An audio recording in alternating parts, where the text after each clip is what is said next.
Right, people, we're going to need your help here. I want to find out why Virgil van Dijk has got his head in his hands, aside from the fact that he's obviously just conceded the goal, but I feel like it's much more deep than that. I also think we need to talk about Trent. Now, I want to caveat this whole match reaction with the understanding between myself and yourself that, yes, Trent is unbelievable. We know Trent's unbelievable. But in this game, you saw the good, the bad, the frustrated, and the brilliant of Trent Alexander-Arnold. And all can exist. Okay? We like him. I like him. He's gorgeous. He's got great, teeth, and he's got a good bloody right foot. And no one can pass like him. Okay? But there are also problems here. And I think we can, two things can be true. Okay? So let's get into this and the place that I want to start with is the starting positions, obviously, for the team, because I thought it was an interesting game. I thought it was tight. I thought this idea that Liverpool are building something and the mindset of them, actually, it sort of ties into something that we did a whole video on, talking about Liverpool being contenders. And the big thing that we were talking about, go check out the whole video if you want to, but we're talking about how the reason they are title contenders is because they have different options. And what we meant in that video, and it rings true to this day, is that this side can bring on players, and Klopp in particular deserves credit for the squad building that's at place here. Yes, there's a few elements that need to be sorted out, and we'll talk about that as well. But in this team, you have the ability to change the game. And what I mean by that is the ability to go from a 4-3-3 to a 4-2-4, to keep moving it about and literally changing the formation. And the ability also to not always go through the middle, but you can go through the sides as well and over the top. Now, Trent Alexander-Arnold is a huge, huge part of that. So let's start off with the starting lineups, because what I thought they would do, and there was a question that was put to the Sky team, and I thought it was a good question, was will this be more like an Arsenal game or more like a Chelsea game? It may have been they may have been watching me on ESPN, because I may have asked that question myself. Anyway, I thought they'd play this front three, and they did. And I think a big thing to remember with all of this is the international break. I think that plays into this man's performance as well, Alisson Becker, because I think he had a tough time of it. I think, in fact, he actually probably pulled his hamstring because it was an early kickoff, and obviously, flying back from Brazil. So I think with that in mind, there was some problems here for both teams. You've got players that have done a lot of flying, and having a 12:30 game is not ideal, but look, it is what it is, right?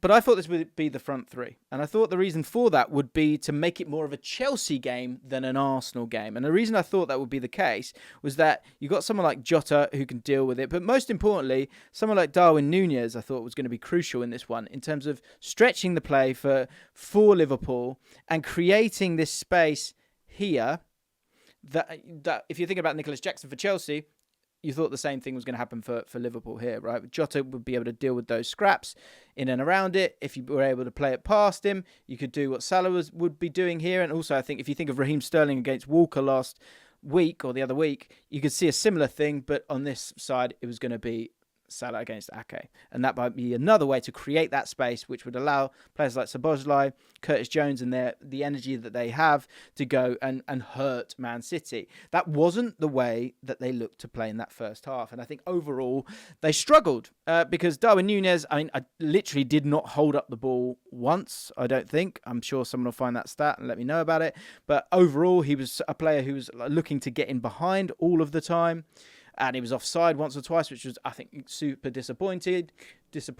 Salah, similar thing, looking to make those runs. Jota as well. But bizarrely, when Liverpool had the ball, you had a team that was looking to try and play through instead of play around. Now, that's a sort of well-known thing to talk about. Do you go through a team? Do you try and go over a team? Do you try and go around a team?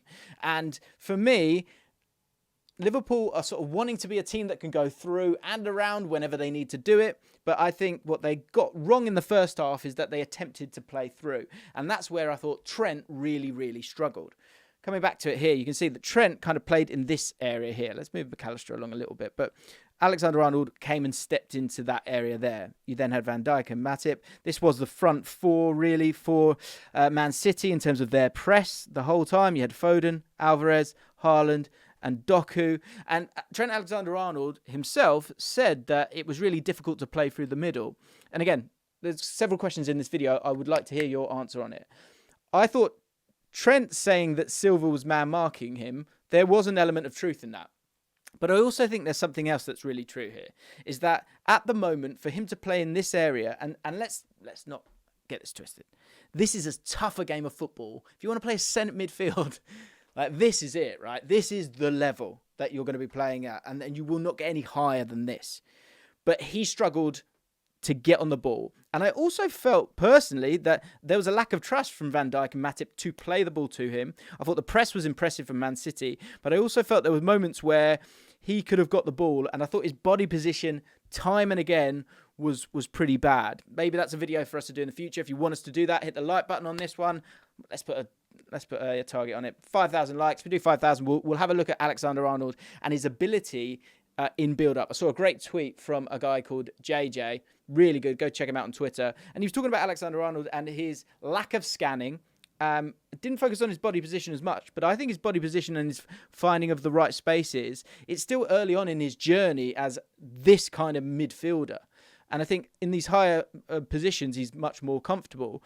But in the build-up phase, he barely touched the ball. And I can show you exactly what I mean. Because if we go to the start of all these images, and you're going to see all these, we're going to go through a lot of screenshots here. Oh, I'm showing you the goods.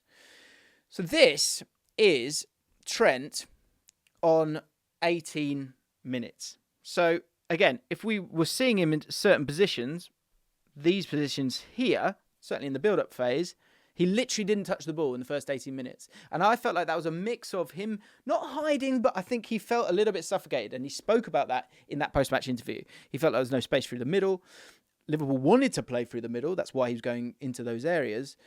But Bernardo Silva, who we will talk about as well, is just a horrible, horrible player to play against.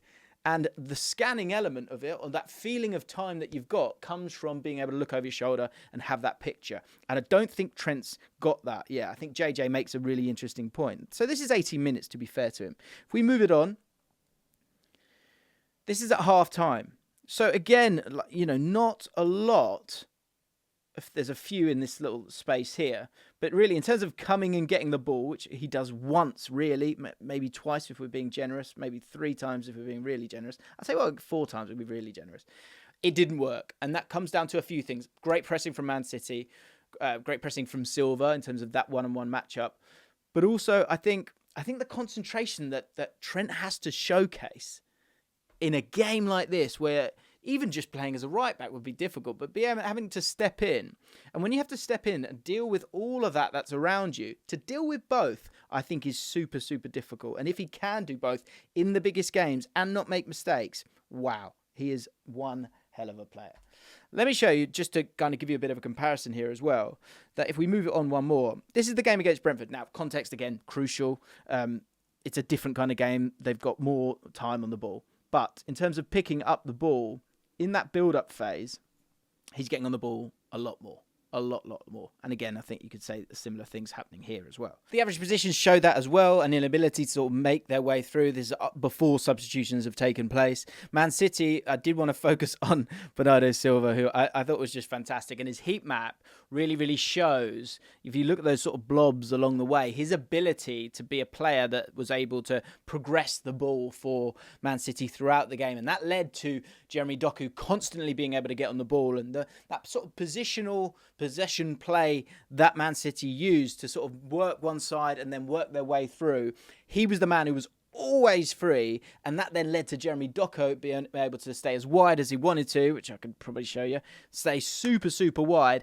And he ended up having 25 duels in this game, 15 dribble attempts, which is incredible. This, in fact, is Bernardo Silva after 38 minutes, when I was thinking, wow, he is always free for Man City in this one. And again, you can see in that exact same line of the pitch, constantly being able to get on the ball, but from a vertical perspective, at every juncture able to get on the ball as well. So impactful in those half spaces. Here's a couple of examples of exactly what I'm talking about. So when the ball's over on this right-hand side, Rodri's with the ball here, the aim is to get the ball to Bernardo Silva. And what happened continuously is that, understandably, Salah is an attacking player, and Salah wants to kind of get forward and look forward. But consistently, especially with someone like Akanji stepping into this midfield area here, it meant that Szoboszlai was kind of caught out a little bit. And I thought the clever thing with Bernardo Silva a lot of the time is Bernardo Silva actually, you can't see the whole run. But Bernardo Silva actually goes and moves to this position right here. And the reason he does that is because he wants to be able to see the back of Szoboszlai, because that then means that he can't see him, and that also allows him to get into this area here where he was consistently free. And as you've seen the last two graphics, that really kind of showcases that. But if we move it forward, wrong way, if we move it forward one more, you can see all of a sudden exactly where he wants to be. And the problem for someone like Trent now is that he doesn't want to go anywhere near him because he's concerned about Jeremy Doku. Jeremy Doku can stay wide. And even a little bounce pass with the Kanji here, he can find a way through to Alvarez there, who could play it to him there. Or if he wants to go over the top, he can find him as well. But that position that both of these players, Alvarez and Silva, were able to find was very impressive. But I think constantly there was this fear of Jeremy Doku, and therefore there was a pushing of the ball over to this left-hand side, but Man City always had their plan in place to get the ball to Bernardo Silva. But unless Bernardo Silva isn't 2 steps, 3 steps ahead of the rest of this team, then they're not able to break this press. And it was quite a narrow press from Liverpool a lot of the time, and find someone like Bernardo Silva who then can do his damage, but also, again, get the ball to Jeremy Doku to get those opportunities to go and run at Trent. Let's talk about the goals and the other side of Trent, because I think he's got away with it here because of the brilliance of the goal.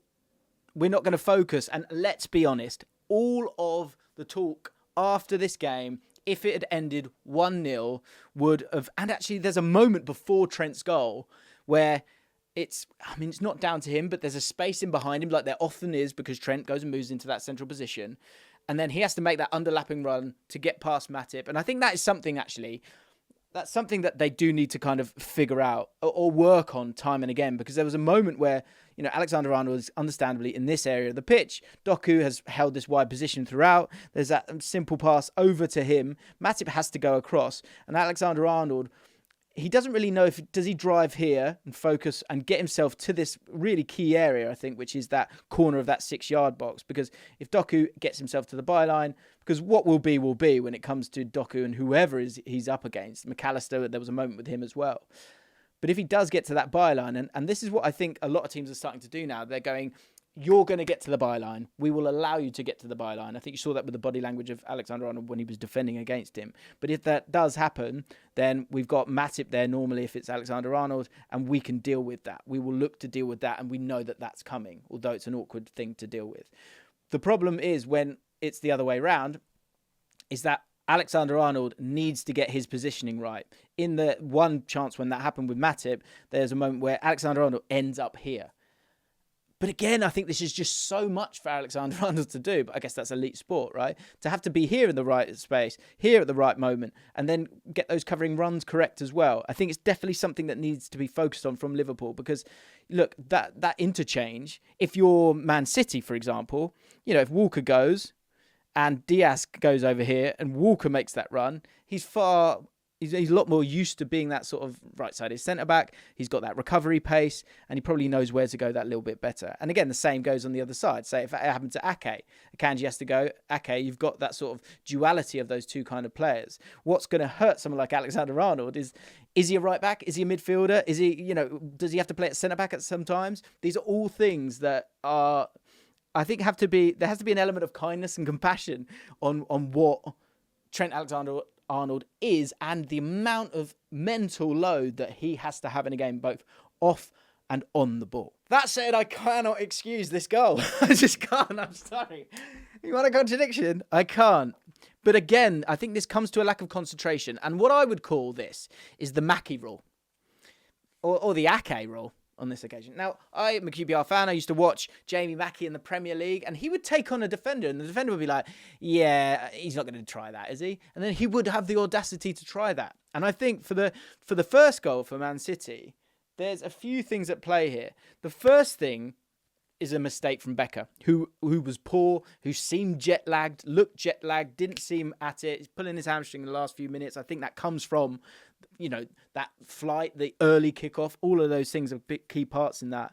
But Szoboszlai and Trent, that is disgraceful. For the first time, and I guess it's open play, but overall, you're in an okay place here. Jeremy Doku is not involved at this moment. And so if he is not involved, you two have got to switch on because it absolutely destroyed McAllister. Now, McAllister thinks there's a long ball that's going to happen. And so that moment doesn't happen. So he's out of position based on that. But what I think is also interesting is the positioning of Virgil van Dijk. So let's get to this with the first goal, because I think this is something that wasn't spotted. And the positioning of him when it comes to Haaland, I think, is an interesting element here as well. But just to round up on Trent and what he does defensively, there's going to be moments where, look, it's Jeremy Doku. There's a reason why Man City, the best team in the world, have gone and got this lad, and they're trying to give the ball to him as much as possible because he is a cheat code. And I thought Trent held up defensively really well overall in that battle against Doku, which is a very difficult one where you can get cut to shreds. But a moment like this, I think you have to go, that's not good enough. You've switched off there. But I think at no point did they believe that Nathan Ake would be trying to make a little dribble through there. But what I think is really, really interesting, as I say, is this line here. And the fact that Virgil van Dijk is giving himself a yard here. Now, the reason he's giving himself a yard is if there's a pass into that space. It also allows him to control the offside line, or so he thinks. So if we go to another angle here, you can see Nathan Ake has now beaten those two players. And the distance between Erling Haaland and Van Dijk is pretty fascinating, really, because he could go to him. And he hasn't got to worry about Jeremy Doku, as we've spoken about previously as well. So he could go and get tight. But because of that previous angle, I think he thinks, first of all, that Ake's not going to make his way through there. But if he does look to play a pass Ake, I think he thinks he's going to play it there. And so I think he's willing to take the risk, which Van Dijk does all the time and generally is fantastic with it, and trust that he will be offside. But the look from Haaland, the little glance over his shoulder, is absolutely superb, and it catches Van Dijk out. If we move it on one more, you can see that. Because Haaland, instead of making that run, he stands still. He has that look, and he knows, especially if the way he receives the ball with that right foot, if he can get that shot off quickly, he's going to give himself a chance. And so, again, you can see from Virgil van Dijk's positioning here now, he's actually in front of those two defenders, because I think he's hoping it's going to be an offside. I think in a different team, in a different style, I think he just goes and gets touch tight. But because of the style of Liverpool and the confidence in playing that offside line, he thinks he can kind of get away with it. Now, is this the right or wrong answer? I think, the proof's in the pudding, ultimately. But I get what he did and what he was trying to do. And ultimately, you've got split second. You've gone, he's 4 yards away from me. I'm going to try and play this offside line because I'm in control of that line. And if we move it on one more, then he gets his shot off. And it's too late for Virgil van Dijk. He can't even get a sliding tackle in to get that block because of the brilliance of Haaland, let's be honest. And he's able to find that corner. But going back to the start of the video, that is why I think he has his head in his hands. Because as much as he's gutted about Alisson, who could well save it, as much as it is unforgivable what Trent and Szoboszlai do in terms of allowing Ake to get in there, he has a moment there where he thinks, I'm going to take this risk and see if I'm okay. And ultimately, he wasn't. We've all played football, be it hungover or whatever it might be. And sometimes you go, hopefully it'll be all right. And when it's not, that's what happens. And I'd love to ask him that question. I don't know if it's the truth. You guys might think I'm talking rubbish. Who knows? But I just thought it was really, really interesting. I think he was trying to play that offside line, but I think you've got to give credit to this man here, Haaland. Absolutely superb stuff from him. Let's have a look at the brilliance of Trent Alexander-Arnold, which I think we all saw in all its glory. Technically, he is an absolute maestro. But again, one thing I don't think people were talking about in this game, was that little bit of luck that you need sometimes, especially when a game is tight. And I think Man City will feel unlucky in this one because although there were a few moments, Darwin Núñez had a bit of a chance. Overall, I don't think Liverpool had many big chances. But they were able to sort of dislodge and displace them at times and could have had more moments. But overall, I thought Man City did an okay job defensively. And as I say, Bernardo Silva had been absolutely brilliant throughout. Outrageous amount of running. And actually, in this scenario, you've got a situation where, okay, Rodri's over here and everything's fine. Now, if you pause it here and you think, okay, so what's going to happen? Is there going to be a cross that comes in? If there is a cross that comes in, are we worried about any of those strikers? No. Is Akanji, is everyone sorted? Yeah. Have you got an overload? He's not even marking anyone. He can just mark the space. Is Ake going to beat Salah in the air? Absolutely. Can you find a ball here? Maybe.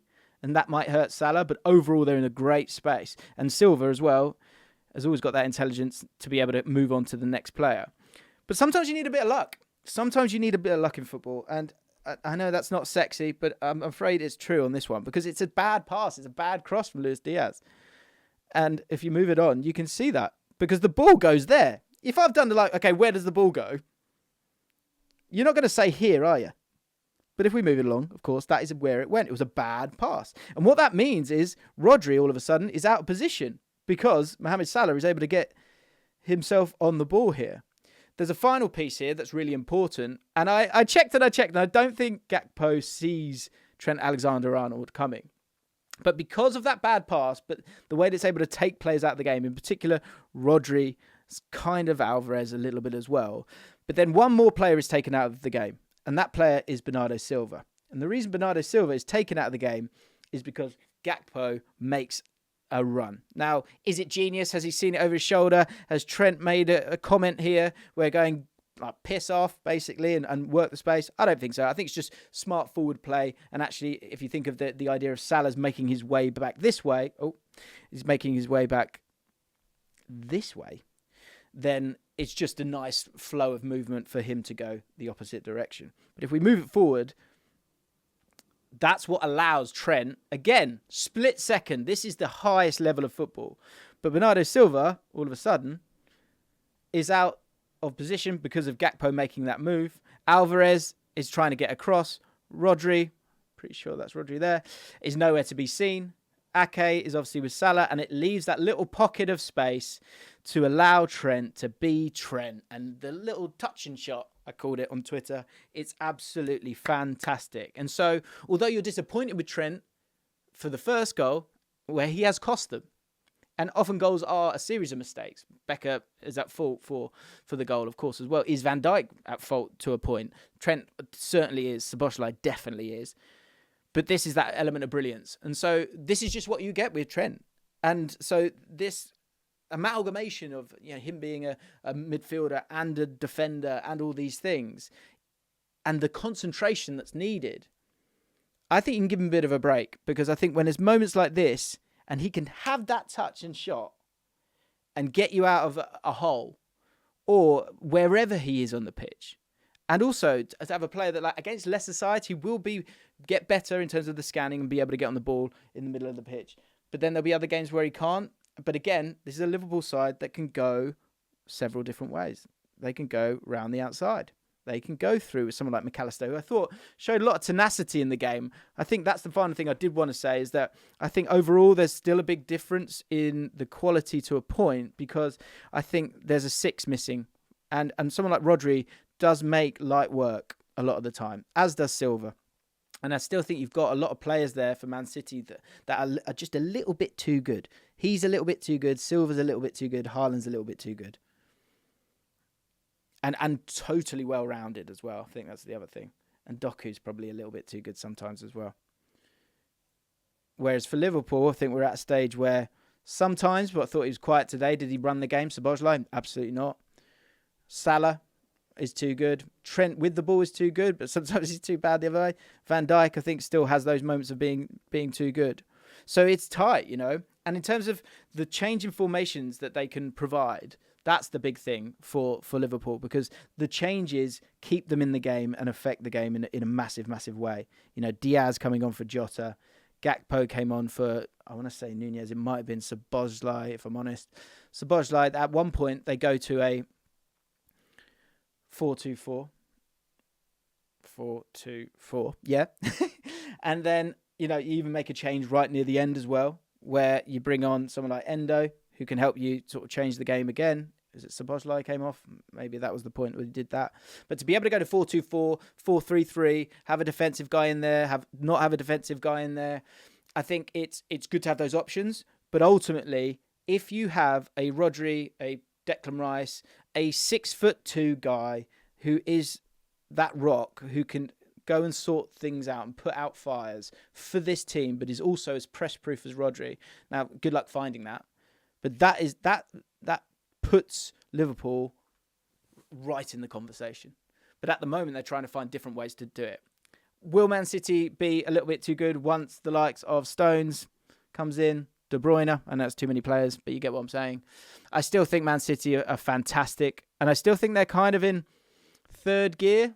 I think they've got a way to go where they could really turn it on in the second half of the season and become pretty frightening because they are just so strong. But Liverpool gave it absolutely everything, hung in there. I think Man City are the better team. I still do. But I think Liverpool, certainly with the change in mindset in the second half where they were like, well, hang on, we can cut through, maybe not through the middle, but round the sides. Let's have a go at that. That's the mindset of Liverpool. That's the mindset of a Jurgen Klopp side. And fascinating game. Fine margins for both goals. But ultimately, it actually kind of came from kind of mistakes and, a bad pass from Diaz, in my opinion. Let me know what you think about this. How do you feel about Liverpool and where they're at? I think they've got a lot of answers. Do they have enough quality? Are they embedded enough as a team? Maybe not. But it's definitely a work in progress. Man City, how are you feeling? Does it feel clunky? Do you think you're kind of getting away with things? Or do you just have outrageous quality and enough to get yourself kind of over the line? Because I think ultimately we're looking for cracks for Man City because they are such a good team. The only thing that can create is, as an actual crack for Man City, is a lack of motivation. And that lack of motivation is, again, another fine margin that can lead you to losing a couple of games that you shouldn't lose. Fascinating game. Let me know what you think. Hit the like button if you enjoyed it. Hit the subscribe button as well as we march very close to 300k. We need 3,000 before the end of the year. It will be great to get there. So do hit that button if you've enjoyed this video. And I'll see you guys soon.